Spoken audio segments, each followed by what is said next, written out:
I don't know about you, but tomorrow I will be at a pumpkin patch. Oh, in Snohomish. that's fun. Lots of fun. Looking forward to it. So I will not be, Mike. I've got some thoughts on that. You know what? So first of all, you know what occurred to me? It kind of raced up on us very quickly, but we're almost at the end of October, and there's kind of a fine line to it, isn't there, Steve? Like where, you know, you don't want to buy it early enough that you get a good one, but you don't want to buy it so early that it's rotten by the time you go to carve it. I think this weekend is prime time to do that. Now, it's going to be a bit on the autumnish side out there. Check out our handy graphic here. Isn't this cool? So if you are planning on going out and going gourd gathering, and yes, I Googled it, a pumpkin is technically a gourd, although there's a lot of people who think it's actually technically a squash. You're both right. And if you want to go out and collect a gourd or a squash or a pumpkin or whatever you like to call it, it's going to be a pretty decent weekend to do that. Now, temperatures will max out in the upper 60s. Obviously, long sleeves, a good call there. Shower potential is relatively low, even though I've kind of just adorned this graphic with lots of rain because I think it looks cool.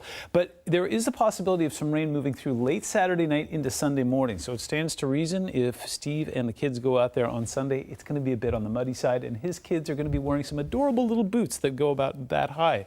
Taking a look at Payne Field in Everett. It is starting to get cloudy and foggy out there. In fact, the recipe, everything is perfectly in place.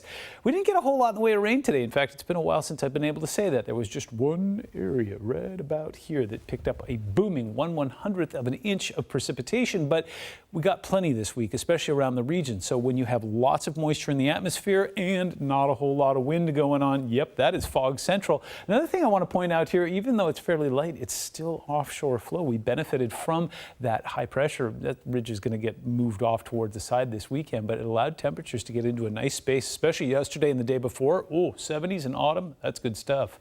Low clouds and fog overnight. I think we've abundantly covered that topic. Rain late Saturday into Sunday. We've covered that. Let's break it down hour by hour coming up in a minute here. And then the other memo we're getting out there is that it'd be much cooler and much wetter next week. So as we take a look at radar right now, things are looking fairly quiet except for our friends in Vancouver Island. Even though it's no longer an atmospheric river, there's an atmospheric stream that is continuing to just push rain into that one spot.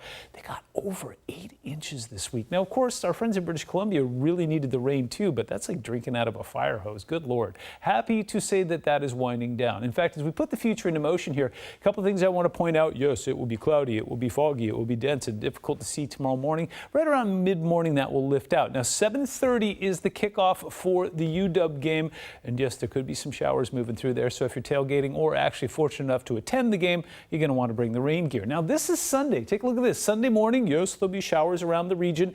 The kickoff for the Seahawks game isn't until 1 o'clock, and I do expect that it's going to clear there. In fact, we could be looking at some sunshine by the time we emerge victorious on Sunday afternoon. 7-day forecast shows, yep, a whole lot of autumn out there. In fact, temperatures will be sitting in the 60s. Then we take it down into the 50s, and we keep it there all the way through next week.